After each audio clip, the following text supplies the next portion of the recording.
They have 10 monks sleeping here. Ci ludzie jeszcze 10 lat temu zarabiali po $2000 miesięcznie. Od roku okupują jeden z głównych placów Caracas. Żywią się odpadkami. Ve, esto no he comprado, esto es sacado de la basura. Z powodu nieleczonych chorób zmarło już 14 z nich. Son 14 compañeros que han fallecido por diferentes enfermedades, ¿entiendes? A todas las personas que nos están viendo en este momento, que tengan un poco de conciencia. Estas lágrimas que estoy botando no es de impotencia, es un clamor por estas personas. Este es mi amigo, lo que estamos viviendo. Y soy madre de familia y no quiero ver a mis hijos y a mi familia de ese estado. Es su trabajo, ellos no están mendigando a nadie, es su salario, es su vida, es lo que ellos trabajaron. Han dejado familia, hijos, esposa. Por Dios, lo que siento por esta persona. Dlaczego w kraju z największymi zasobami ropy na świecie klasa średnia została zamieniona w głodujących bezdomnych? Dlaczego jeden z najbogatszych krajów świata stał się krajem, w którym panuje głód? By to zrozumieć, musimy przenieść się 60 lat wstecz. Wenezuela, lata 50.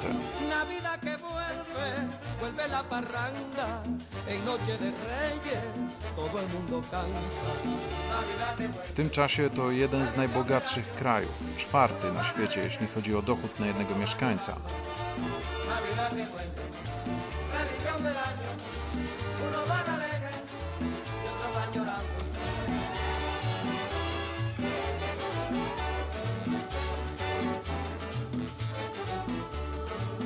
Krajem rządzi generał Marcos Pérez Jiménez, antykomunistyczny dyktator. Bogactwo Wenezueli wynika z zysków z ropy odkrytej w latach 30. Pérez daje prawo do jej wydobycia amerykańskim firmom, w zamian otrzymując polityczne wsparcie USA. Caracas jest, można powiedzieć, Dubajem lat 50. To tutaj swoje premiery mają najnowsze modele samochodów, to tutaj prezentowane są nowinki techniczne i najważniejsze wydarzenia sportowe. W 1952 roku zostaje uruchomiona telewizja, w której królują pierwsze wenezuelskie telenowele i reklamy luksusowych alkoholi. Vermut sin sano, el aperitivo ideal, sano, sabroso y liviano, solo o acompañado. En su hogar sin sano, téngalo siempre a mano. Wenezuela to ogromny plac budowy. Powstaje sieć autostrad, którą Wenezuelczycy używają do dziś. 60% dzisiejszych dróg Wenezueli zostało zbudowanych za czasów Jiméneza. W trudnym terenie budowane są ogromne mosty i tunele naszpikowane nowoczesną, jak na tamte czasy, technologią. Y otra cosa, el misterio de viajar por la autopista. Te explicaban, cuando esté accidentado, deje su carro seguro en el hombrillo. No le va a pasar absolutamente nada. Pide una cola y vaya al próximo túnel, ahí consigue teléfono. W Caracas powstają nowoczesne budynki, na przykład charakterystyczne wieże miasta. Miasto jest polem do popisu dla odważnych architektów, którzy mogą realizować swoje nowatorskie wizje.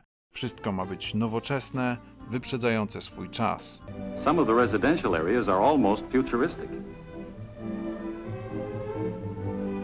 But others are so quiet and tranquil that you seem to be in another world. To film reklamowy firmy Kreol zajmującej się wydobyciem ropy. Reklama ma zachęcić Amerykanów do podjęcia pracy w Wenezueli. University City is one of the impressive sights of Caracas. Another example of the prosperity oil has helped to bring to Venezuela. Pardon my luxury, dear. I'm at the pool at the hotel as I write this. My next letter will be from Lagunitas, because I leave for the oil fields tomorrow. Love to you and the boys, Jim. To you and the boys, Jim. Where is Daddy, Mommy? Well, Jeff, I'll just show you. We're here in the United States. And Daddy is down here in Venezuela. The Caraqueños are especially proud of their low-rent housing projects. Huge apartment buildings in clusters on the hillsides. Tak, to właśnie za rządów prawicowego Jiméneza państwo uruchamia bogatą politykę socjalną. Biedni dostają mieszkania z minimalnym czynszem. W kraju wprowadzony zostaje stan pełnego zatrudnienia. Pracę ma każdy, kto tylko chce. I nie tylko Amerykanie przyjeżdżają tu zarabiać. W tym czasie dla zniszczonej wojną Europy Wenezuela jawi się jako raj na ziemi. Do kraju przyjeżdża około 500 000 europejskich uchodźców. Jimenez stara się przedstawić jako troskliwy ojciec narodu. Wizytuje budowy, najróżniejsze bale i niekończące się pochody, demonstracje poparcia. Uwielbia błysk fleszów, dobrą zabawę i nagrody, nagrody, nagrody. Jednak za tymi wszystkimi uroczymi obrazkami kryje się mroczna strona rządów Pereza. Władza ukrywa fakt ogromnych nierówności społecznych. Gdy w miastach żyje się dostatnio, to na prowincji panuje bieda i analfabetyzm. To obrazki, których nie zobaczymy w amerykańskich reklamówkach. Działacze opozycyjni siedzą w więzieniach i są torturowani. La seguridad nacional se convirtió en un monstruo, en un aparato de represión sanguinario, donde la tortura se puso a la orden del día, el ring, la poseta, ¿no? Los latigazos, las corrientes eléctricas. Ludzie są inwigilowani przez służby bezpieczeństwa. Cenzura pilnuje, by o prezydencie mówiono tylko dobrze. W 1957 roku Jimenez popełni jednak błąd. Zdecyduje, że zamiast wyborów, które prawdopodobnie by wygrał, odbędzie się tylko plebiscyt poparcia. To dla Wenezuelczyków za dużo. Wybuchają strajki studentów, do których dołączają robotnicy. W kraju panują zamieszki, w armii dochodzi do podziałów. 1 stycznia eskadra samolotów ostrzeliwuje prezydencki pałac. Jimenez nie wie, na kogo może liczyć i nie wytrzymuje tej sytuacji nerwowo. Rankiem 23 stycznia ucieka prezydenckim samolotem na Dominikanę, zabierając ze sobą obligacje warte setki milionów dolarów. Jedną z walizek zostawia w pośpiechu na lotnisku.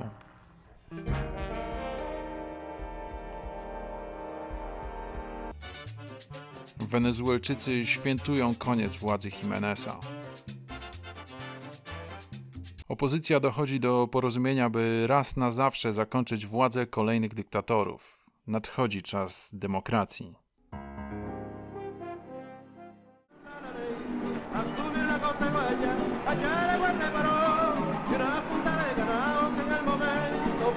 Rozpoczynają się lata 60. To najlepszy czas Wenezueli. Rozsądne rządy i zyski z ropy owocują stabilnym rozwojem. W tym czasie Wenezuela jest wzorem dla całej Ameryki Łacińskiej. Nie udaje się jednak pokonać jednego. W kraju cały czas panują nierówności. Gdy w mieście nieliczni dorabiają się willi i niebywałych majątków, to na prowincji cały czas panuje bieda. To wtedy Caracas zaczyna obrastać barrios, dziko obudowanymi domkami biedoty. W 1973 roku kandydat lewicy Carlos Andrés Pérez obiecuje w kampanii sprawiedliwy podział zysków z ropy, wyrównanie szans. Jednak to na drugiej półkuli dzieje się w tym czasie coś o wiele ważniejszego. Egypt and Syria are at war with Israel today for the first time since the Six-Day War of 1967. Egyptian tanks and helicopters crossed the Suez Canal while Syrian forces moved on the Israeli-occupied Golan Heights. President Nixon requested $2.2 billion emergency aid for Israel. The Soviet Union was helping the Arabs. The stakes had risen, but with renewed determination and American arms, Israel successfully counterattacked. The shooting stopped. A delicate equilibrium was restored. But the Arabs made an economic power play. As punishment for this country's support of Israel, 11 Arab countries cut off all oil shipments to the United States. We are heading toward the most acute shortages of energy since World War II. W efekcie embarga ceny ropy na początku 1974 roku wystrzeliwują do $60 za baryłkę, co oznacza, że do Wenezueli zaczyna płynąć rzeka dolarów.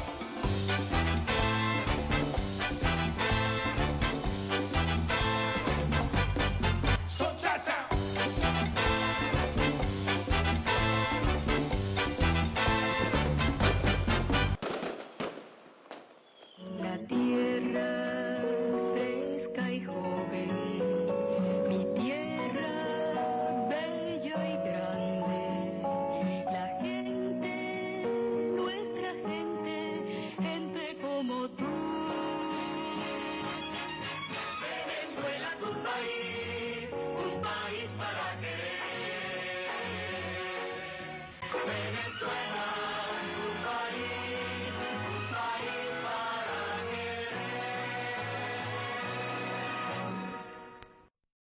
Już w 1974 roku jeden z ministrów ostrzega: to niemożliwe, żeby mądrze wydać tyle pieniędzy. To gorzka przepowiednia, której nikt nie słucha. Pieniądze zostają władowane w bezsensowne, gigantyczne projekty. Do tego dochodzą wydatki na obietnice socjalne prezydenta. Perez wydaje 58 miliardów dolarów na programy społeczne. By je sfinansować, rząd zadłuża się na niespotykaną wcześniej skalę. Wszyscy wierzą, że ceny ropy będą tylko rosnąć i pożyczki łatwo zostaną spłacone. Razem z Prosperity pojawia się korupcja. Z kraju wyparuje 35 miliardów dolarów. W 1976 roku Wenezuela nacjonalizuje złoża ropy, kończąc współpracę z amerykańskimi firmami. Pieniędzy z ropy jest tyle, że w Wenezueli nie opłaca się niczego produkować. Taniej jest po prostu sprowadzać wszystko z zagranicy. W ten sposób zabite zostają rolnictwo, motoryzacja i przemysł wytwórczy. Cała gospodarka zostaje uzależniona od ropy, co musi skończyć się źle i skończy się źle.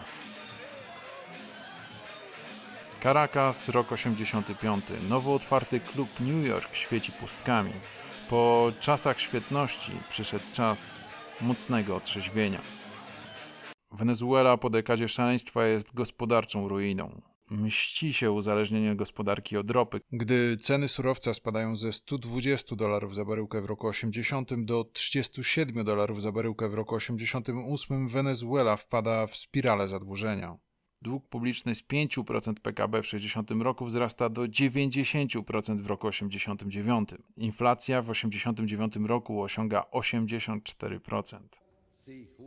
W 89 roku powracający do władzy Perez jest zmuszony przez Międzynarodowy Fundusz Walutowy do wprowadzenia drastycznych reform. El paquete económico duplicaba el precio de la gasolina, ubicándolo a 7 centavos de dólar el litro. Se elevaban las tasas de interés bancario al 28% y se duplicaba el precio del pasaje urbano.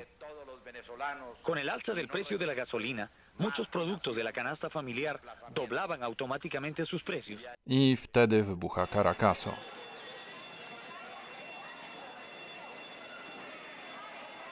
El desencadenante fue un paquete de medidas económicas. Esto es un shock en términos ortodoxos que posibilitará a Venezuela el acceso a un préstamo de aproximadamente 4.300 millones de dólares de parte del Fondo Monetario Internacional. Pero, ¿qué pasó realmente en Caracas esta semana? ¿Y qué puede ocurrir en los días próximos? Alejandro Guerrero estuvo allí y obtuvo un impresionante testimonio sobre lo ocurrido. Vean.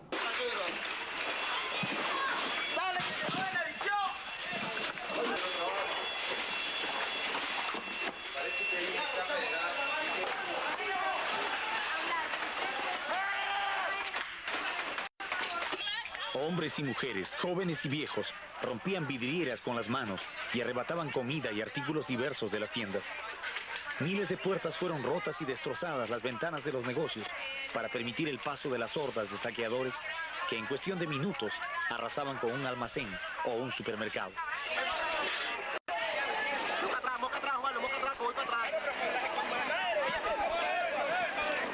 Al amanecer del martes 28, Caracas era un caos. En el centro de la ciudad, los saqueadores hacían de las suyas, robando todo lo que podían cargar hacia sus casas. En un principio la policía no detenía a los ladrones, se limitaba a controlar que no pelearan entre ellos. Era tal la cantidad de gente que ingresaba a saquear que desbordaba todo control policial. Al atardecer, el ejército salió a las calles a apoyar a la policía. 4.000 soldados de infantería, apoyados por tanquetas ligeras, fueron enviados por el gobierno para tratar de restablecer el orden en Caracas. Pero la presencia de las tropas no fue suficiente para asustar a la turba enardecida por el saqueo fácil. Entonces los soldados comenzaron a disparar.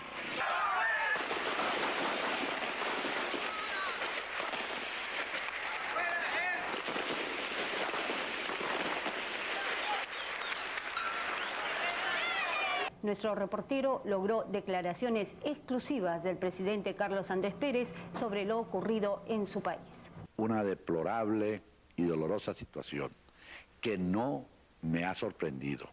Vengo alertando desde hace mucho tiempo, sometidos a condiciones intolerables para el servicio de la deuda y además a las medidas proteccionistas que cierran los mercados a nuestros productos. ¿Qué es el Fondo Monetario Internacional? Este no es un organismo, no es una transnacional. Esta es la representación de todos los grandes países, de los poderosos países, de todas las ideologías que han creado un sistema económico internacional al servicio de sus intereses y que no toman en cuenta las realidades de la economía de nuestros pueblos.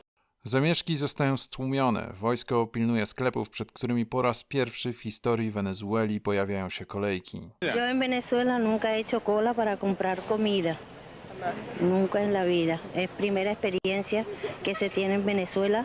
Frustrację społeczeństwa wyczuwa grupa wojskowych, która w 1992 roku próbuje dokonać zamachu stanu. Pucz się nie udaje, ale na scenę wkracza nowy aktor, Hugo Chávez.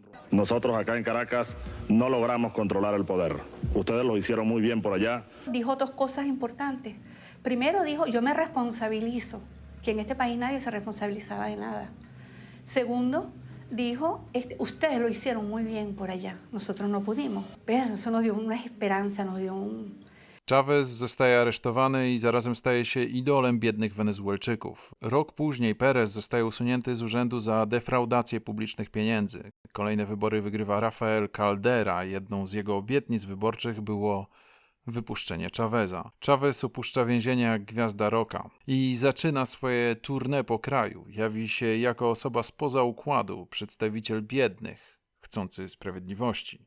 Este movimiento va a derribar las estructuras carcomidas y podridas de este sistema que nos ha llevado, que tiene, bueno, el récord histórico y permanecerá ese récord durante siglos y siglos de haber llevado a un país con grandes recursos humanos y grandes recursos naturales a esta situación catastrófica. En Venezuela tiene su hora y es que llegó la hora del pueblo. Obiecuje zmianę, ogłaszając swój start w wyborach w 1998 roku. W wystąpieniach publicznych porywa tłumy. W wywiadach jest uspokajający. No hay intención de nacionalizar absolutamente nada. No, absolutamente nada. Incluso hemos dicho, nosotros estamos dispuestos a darle facilidades aún más de las que hay a los capitales privados internacionales para que vengan aquí a invertir en las más diversas áreas, agricultura, agroindustria, petroquímica, industria gasífera. Yo aprovecho para hacer un llamado a todo el mundo. Yo no soy el diablo. Aktywną kampanią zdobywa ogromne poparcie. Na tydzień przed wyborami jest liderem sondaży. Nada ni nadie podrá evitar el triunfo del pueblo bolivariano el próximo domingo 6 de diciembre. Tydzień później Chávez wygrywa wybory w pierwszej turze. Y hoy ha quedado demostrado ante el mundo entero que grande es el pueblo de Simón Bolívar. W Wenezueli rozpoczyna się okres rewolucji boliwariańskiej, budowy socjalizmu XXI wieku. Juro delante de mi pueblo que sobre esta moribunda constitución haré cumplir, impulsaré las transformaciones democráticas necesarias para que la República Nueva tenga una carta magna adecuada a los nuevos tiempos. Lo juro.